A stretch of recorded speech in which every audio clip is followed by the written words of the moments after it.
السلام علیکم ورحمۃ اللہ وبرکاتہ۔ بسم اللہ الرحمن الرحیم۔ اسی دوران اسد شیرازی اور اس کی بیٹی ارمغانہ ٹھوکریں کھاتے ہوئے ملتان پہنچے۔ اس وقت ملتان پر راجہ جے پال کی حکومت تھی۔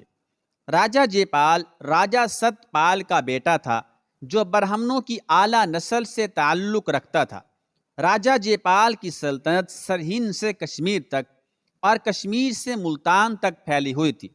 اسد شیرازی اپنی بیٹی ارمغانہ کے ہمراہ راجہ جے پال کے دربار میں داخل ہوا۔ درباریوں کو بوڑھے اسد شیرازی سے کوئی دلچسپی نہیں تھی۔ وہ تو ارمغانہ کے بے پناہ حسن و جمال میں کھو کر رہ گئے تھے۔ ملتان کے برہمنوں اور راجپوتوں نے آج تک اتنی حسین عورت نہیں دیکھی تھی۔ عام درباریوں کا تو ذکر ہی کیا، راجہ جے پال کا سپہ سالار بلرام سنگھ جیسا جانباز بھی پلکیں جھپکائے بغیر ارمغانہ شیرازی کو دیکھے جا رہا تھا۔ سمراٹ جے پال کا اقبال بلند ہو، یکا یک اسد شیرازی کی آواز گونجنے لگی اور تمام درباری ارمغانہ کو نظر انداز کر کے اس بوڑھے کی طرف دیکھنے لگے۔ اہل ہند بھی آگ کے پجاری ہیں اور میں بھی آگ کا پرستار ہوں۔ اس رشتے کے سبب میں سمراٹ کو خبردار کرنے آیا ہوں کہ ان کے اقتدار کو سخت خطرہ درپیش ہے۔ راجہ جے پال نے بڑی حیرت سے اسد شیرازی کی بات سنی۔ اے شخص، تو کون ہے اور اس لڑکی سے تیرا کیا تعلق ہے؟ راجہ جے پال نے انتہائی متکبرانہ لہجے میں کہا۔ ایک تو برہمن، دوسرے حکمراں، یہ دونوں فتنے آپس میں مل گئے تھے۔ اس لیے راجہ جے پال اپنے آپ کو اہل زمین سے بلند تر کوئی ماورائی مخلوق سمجھتا تھا، اور اسد شیرازی کے سامنے وہ اپنی اس برتری کا مظاہرہ کر رہا تھا۔ ہم سے تو کہا گیا تھا کہ تو کوئی پریشان حال فریادی ہے اور ہمارے انصاف کو آواز دے رہا ہے۔ ہم نہیں جانتے کہ تو کون ہے، مگر ہم نے اپنی کریمانہ عادت سے مجبور ہو کر تجھے شرف باریابی بخش دیا، اور اب تو کہہ رہا ہے کہ ہمارے اقتدار کو سنگین خطرہ لاحق ہے۔ تو یہ کیسی بدشگونی کی باتیں کر رہا ہے؟ سمراٹ، میں سچ کہہ رہا ہوں۔ اسد شیرازی نے منافقت کا بھرپور مظاہرہ کرتے ہوئے اپنے دونوں ہاتھ جوڑ دیے۔ پہلے یہ بتا کہ تو کون ہے؟ راجہ جے پال نے سخت لہجے میں پوچھا۔ میں ایران کے قدیم آتش پرست خاندان سے تعلق رکھتا ہوں، اسد شیرازی نے اپنا تعارف کراتے ہوئے کہا۔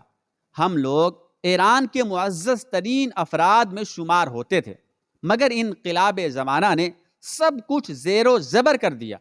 ہم خانہ بدوشوں کی طرح غزنی پہنچی اور سال ہر سال کی بے پناہ محنت کے بعد اس مقام پر پہنچ سکے کہ آسائش کی زندگی بسر کر سکیں۔ غزنی کے باشندے کچھ دن پہلے مجھے سب سے بڑے تاجر کی حیثیت سے جانتے تھے، مگر آج میں ایک غریب الوطن بھکاری ہوں جسے کہیں کوئی پناہ حاصل نہیں۔ یکا یک اسد شیرازی کا لہجہ بھی بدل گیا تھا اور آنکھیں بھی آنسوؤں سے لبریز ہو گئی تھی۔ امیر پری تگین نے مجھ پر بڑا ظلم کیا۔ اس نے جبراً میری بیٹی سے شادی کر لی۔ اسد شیرازی نے ارمغانہ کی طرف اشارہ کرتے ہوئے کہا، جو بڑی عیاری کے ساتھ سر جھکائے کھڑی تھی اور اپنے آپ کو دنیا کی مظلوم ترین عورت ثابت کرنے کی کوشش کر رہی تھی۔ میں نے غزنی کے ایک امیر کے دروازے پر اپنا دامن پھیلایا، مگر کسی نے مجھے رحم کی بھیک نہیں دی۔ پھر میں نے اہرمن کو پکارا اور اپنا معاملہ مقدس آگ کے سپرد کر دیا۔ آخر ایک دن آسمانوں پر میری فریاد سن لی گئی۔ امیر سبکتگین نے پری تگین کا تختہ الٹ دیا اور مجھے کئی سال تک نازل ہونے والے عذابوں سے نجات مل گئی۔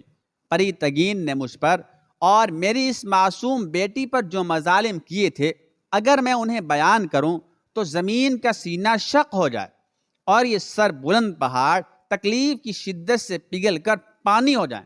پھر ایک روز اہرمن نے میرے ساتھ انصاف کر دیا۔ امیر پری تگین نے قید خانے میں خودکشی کر لی۔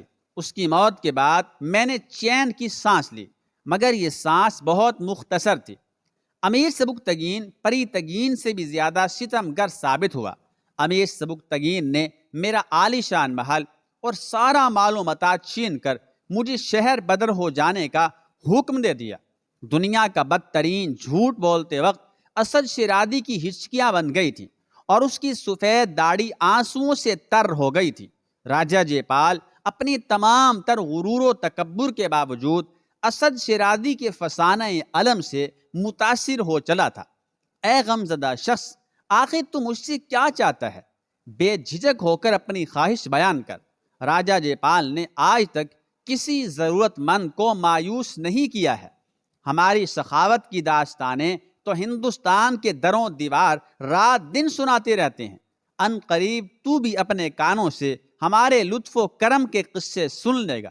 میں بھی آتش پرست ہوں اور آپ بھی آگ کے پجاری ہیں۔ اسد شیرازی نہایت ہوشیاری سے اپنا مطلب بیان کر رہا تھا۔ اسی مقدس آگ کے رشتے سے میں آپ کی پناہ مانگتا ہوں۔ پناہ تو تجھے حاصل ہو چکی، راجہ جے پال نے کہا۔ جب تو دربار میں داخل ہوا تھا اسی وقت سے ہمارا کرم تجھ پر سایہ فگن ہو گیا تھا۔ میں کرم کے ساتھ ساتھ آپ کا انصاف بھی چاہتا ہوں۔ اسد شیرازی کی عیاریوں نے ایک اور کروڑ لی۔ کیا انصاف؟ راجہ جے پال نے حیران ہو کر پوچھا۔ امیر سبکتگین نے جس طرح میرا تمام سرمایہ لوٹا ہے اور میرے محلات پر غاصبانہ قبضہ کیا ہے، اسی طرح آپ بھی اس کی مملکت کی اینٹ سے اینٹ بجا دیں اور پھر میری ساری دولت مجھے واپس کر دیں۔ اسد شیرازی نے اپنی شر انگیزی کی ابتدا کر دی تھی۔ امیر سبکتگین سے تو ہمارا کوئی جھگڑا نہیں، راجہ جے پال نے بلند آواز میں کہا۔ پھر ہم اس سے کس طرح جنگ کر سکتے ہیں؟ مگر وہ تو آپ کے وجود کو مٹانے کی قسم کھا چکا ہے۔ اسد شیرازی نے انتہائی سرد لہجے میں ٹھہر ٹھہر کر کہا، میں اس کا رازدار ہوں، اس لیے بہت پہلے آپ کو آنے والے طوفان سے باخبر کر رہا ہوں۔ وہ عن قریب ہندوستان پر حملہ کرے گا، پھر مختلف مرحلوں میں اس وسیع و عریض ملک پر قبضہ کر لے گا اور آخر میں ہندو دھرم کا وجود بھی مٹا دے گا۔ یہی اس کا خوفناک منصوبہ ہے۔ تو ذاتی دشمنی کی بنیاد پر تو یہ بات نہیں کر رہا ہے۔ راجہ جے پال کے ماتھے پر کئی لکیریں نمایاں ہو گئی تھیں۔ سمراٹ، میرے دعوے کی تصدیق کے لیے کچھ دن انتظار کر سکتے ہیں، اسد شیرازی نے پر اعتماد لہجے میں کہا۔ وہ تمام خطرات سے بے نیاز نظر آ رہا تھا۔ ہم انتظار کے نہیں، فوری تحقیق کے قائل ہیں، راجہ جے پال نے انتہائی تند و تیز لہجے میں کہا۔ اگر یہ سچ ہے کہ سبکتگین کسی ذہنی خلل کا شکار ہو گیا ہے تو ہم اس کا دماغ درست کر دیں گے اور اسے ایسا سبق پڑھائیں گے کہ وہ خوابوں میں بھی ہندوستان کا رخ کرتے ہوئے ڈرے گا۔ پھر ہم تجھے اپنے اقرار سے بھی زیادہ اور گنا بہا انعام دیں گے اور تیری وہ دولت بھی واپس کرا دیں گے جس پر سبکتگین نے غاصبانہ قبضہ کر لیا ہے۔ سمراٹ، بے شک آپ تحقیق کرائیں، مگر میرا علم یہی کہتا ہے کہ سبکتگین آپ کی مملکت پر ضرور حملہ کرے گا۔ اسد شیرازی نے ایک اور انداز سے برہمن راجہ جے پال کو متاثر کرنے کی کوشش کی۔ کیا علم؟ کیا تو جیپسی بھی ہے؟ راجہ جے پال نے چونک کر پوچھا۔ ہاں سمراٹ، مجھے اپنے علم پر ناز ہے، مگر سبکتگین نے میری قدر نہیں کی۔ یکا یک اسد شیرازی کا لہجہ اداس ہو گیا تھا۔ میں نے اسے قبل از وقت خبردار کر کے سینکڑوں حادثات سے بچایا، مگر وہ ایک احسان فراموش انسان ہے۔ اس نے میرے علم کی بھی تحقیر کی اور مجھے بھی ذلیل و رسوا کر کے اپنے ملک سے نکال دیا۔ ہم تیرے گیان کی جانچ کریں گے، راجہ جے پال نے ایک ایک لفظ پر زور دیتے ہوئے کہا۔ اگر تو اپنے دعوے میں سچا ثابت ہوا تو تجھ پر اپنے خصوصی انعام و اکرام کی بارش کر دیں گے۔ یہ کہہ کر راجہ جے پال اپنے سپہ سالار بلرام سنگھ سے مخاطب ہوا۔ تم اپنے جاسوسوں کو غزنی کی سرحدوں تک پھیلا دو اور جلد از جلد ہمیں خبر دو کہ سبکتگین کے کیا ارادے ہیں۔ سپہ سالار بلرام سنگھ نشست سے اٹھا، دربار سے نکل کر چلا گیا۔ جاتے ہوئے اس نے غور سے ارمغانہ کی طرف دیکھا، جو خود بھی بہت دیر سے بلرام سنگھ کی طرف دیکھ رہی تھی۔ بلرام سنگھ ایک انتہائی وجیح انسان تھا۔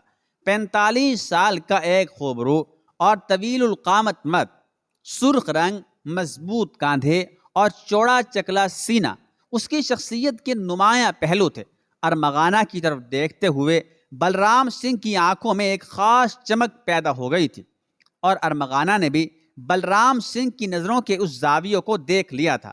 راجہ جے پال نے دربار برخاست کرنے کے بعد اسد شیرازی کو خلوت میں طلب کیا۔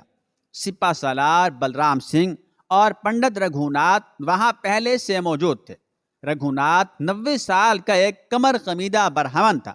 اس کی گھنی اور دراز بھویں آنکھوں پر جھکی ہوئی تھیں، مگر بینائی میں ذرا بھی فرق نہیں آیا تھا۔ بات کرتے وقت اس کے لہجے میں ہلکی سی لرزش محسوس کی جا سکتی تھی، لیکن اس کے قوائے عقلی بہت مضبوط تھے اور وہ اتنے ہوش و حواس کے ساتھ گفتگو کرتا تھا کہ بڑے بڑے گیانی دنگ رہ جاتے تھے، حیران رہ جاتے تھے۔ رگھوناتھ کے بارے میں یہ بات مشہور تھی کہ وہ علم نجوم میں حرف آخر کا درجہ رکھتا ہے۔ اس کے شاگردوں کی تعداد ہزاروں تک پہنچ گئی تھی۔ راجہ جے پال کی عقیدت کا یہ حال تھا کہ وہ رگھوناتھ کو گرو دیو کہہ کر پکارتا تھا اور کوئی بھی کام اس وقت تک نہیں کرتا تھا جب تک کہ رگھوناتھ اس کی اجازت نہ دے دیتا۔ گرو دیو یہ اسد شیرازی ہے، ایران کا آتش پرست، مسلمانوں کے ظلم و تشدد کا شکار۔ راجہ جے پال نے رگھوناتھ سے آنے والے کا تعارف کراتے ہوئے کہا، آپ اس کی گیان کی پریکشا یعنی امتحان لیں، یہ بڑی پریشان کن خبریں لے کر آیا ہے۔ رگھوناتھ نے عجیب نظروں سے اسد شیرازی کی طرف دیکھا اور پھر نجوم کے بعد مشکل ترین موضوعات پر کچھ سوالات کیے۔ اسد شیرازی نے ایک ایک سوال کا جواب اس قدر وضاحت سے دیا کہ راجہ جے پال اور سپہ سالار بلرام سنگھ کے ساتھ پنڈت رگھوناتھ بھی حیران نظر آ رہا تھا۔ پھر جب اسد شیرازی خاموش ہوا، چپ ہوا، تو بوڑھا پنڈت بے اختیار بول اٹھا، مہاراج، اس شخص نے جیوتش کا گیان حاصل کرنے میں بڑی ریاست کی ہے۔ اسد شیرازی اسی موقع کی تلاش میں تھا۔ ابھی راجہ جے پال کچھ کہنے بھی نہیں پایا تھا کہ اسد شیرازی پنڈت رگھوناتھ کے قدموں میں جھک گیا اور اس نے بوڑھے برہمن کے پیروں کو چھوتے ہوئے کہا، گرو کے گیان کے سامنے میرے علم کی کیا حقیقت ہے؟ میں تو آپ کا ادنا شاگرد بننے کا بھی لائق نہیں، سکھی رہو۔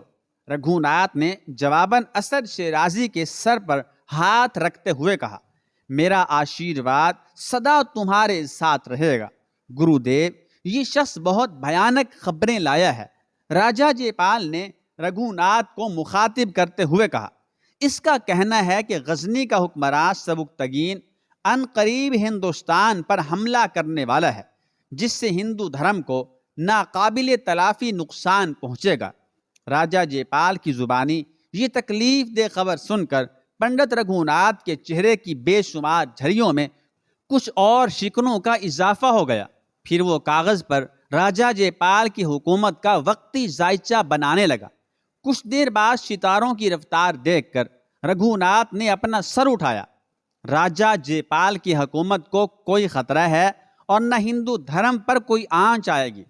ہو سکتا ہے کہ دشمن لالچ میں اندھا ہو کر ادھر کا رخ کرے، مگر دیوتاؤں کی کرپا سے منہ کی کھائے گا۔ برہمنوں کے راج سنگھاسن کو کبھی زوال نہیں آئے گا، یہی میری پیش گوئی ہے۔